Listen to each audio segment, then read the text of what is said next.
আমরা আজ দেখব কিভাবে আপনার রস্বই বর্ণটা লিখতে হয় এবং টেকি অংশটা কতটুকু পর্যন্ত উপরের দিকে যাবে এবং কোন জায়গা থেকে শুরু করে কতটুকু পর্যন্ত আমাদের লিখতে হবে এবং এখানের মধ্যে এই অংশটা কতটুকু পর্যন্ত আপনার আসবে।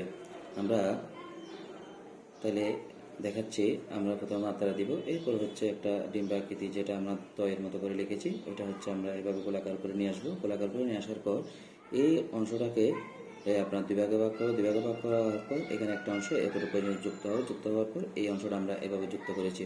এরপর দেখেন এটা যতটুকু রয়েছে ভাগ রয়েছে, ঠিক এখানেও ততটুকু অংশ ভাগ রয়েছে। একটা ভাগ আপনার উপর দিকে যাবে, একটা ভাগ উপর দিকে যাওয়ার পর আপনারা এখান থেকে কী করবেন, একটা অংশ এভাবে কী করবেন, যুক্ত করবেন, তাহলে আপনার রস্বই বর্ণটি হয়েছে। আমি আবারও দেখাচ্ছি। প্রথমে আপনারা সঠিকভাবে বর্ণটি একবার লিখে দেখাচ্ছি, এরপর আমরা ভাঙা ভাঙা করে দেখাবো। এখন দেখেন এখান থেকে আপনি যদি এভাবে যুক্ত করেন তাহলে আপনার রস্বই বর্ণটা হয়েছে।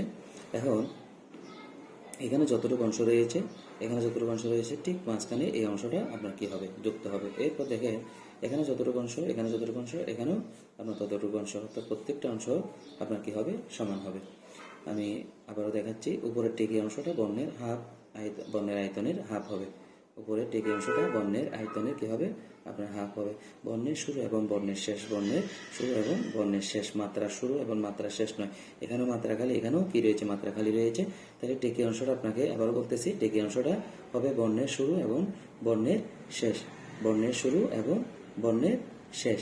তার মানে দেখেন এখানে বর্ণের শুরু এবং এখানের মধ্যে বর্ণের শেষ। তার মানে পূর্ণমাত্রা অংশগুলো, বর্ণের যে অতিরিক্ত অংশগুলো রয়েছে এগুলো বরাবরই আগের মতোই ঠিক থাকবে। এখন দেখেন এখানের মধ্যে যতটুকু অংশ, এখানে ততটুকু অংশ, এরপর উপরেও ততটুকু অংশ। অর্থাৎ আপনাকে ভাগ করতে হবে যে বর্ণগুলো উপরে নিচে বামে ডানে যদি কোনো কিছু পারে এটা হিসেব করতে হবে আপনাকে।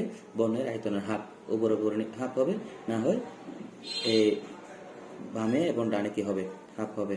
আবারও দেখাচ্ছি আমি বর্ণটা কিভাবে লিখতে হয়। তাইলে এইভাবে করে আপনারা কি করবেন, প্র্যাকটিস করবেন। 4-5 মিনিট প্র্যাকটিস করলে আপনি আপনার ছাত্রছাত্রীদেরকে, আপনার শিক্ষার্থীদেরকে এবং আপনাদের যাদের বাসার মধ্যে ছোট ভাই বোন রয়েছে, আপনারা এই নিয়মে কি করতে পারেন, বর্ণটা প্র্যাকটিস করে আপনারা আপনাদের এই ছাত্রছাত্রী এবং আপনাদের ছেলে সন্তানদেরকে আপনারা কি করতে পারবেন, শেখাতে পারবেন। সকলে এভাবে প্র্যাকটিস করবেন। ধন্যবাদ। আসসালামু আলাইকুম।